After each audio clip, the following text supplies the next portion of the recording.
Hey guys, I'm Kelly and I'm the car mom. I'm a mom of 3 and a certified child passenger safety tech. But today we're going to talk about check engine lights because there is nothing more inconvenient than your check engine light coming on, especially when you're a busy mom on the go.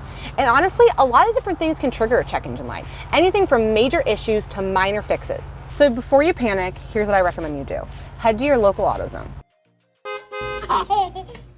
AutoZone's free Fix Finder tool can read information from the check engine light, ABS, and maintenance lights in less than a minute. Let me show you how easy it is. Just drive to the nearest AutoZone. There are over 6,200 locations, and ask one of the knowledgeable AutoZoners to run the Fix Finder.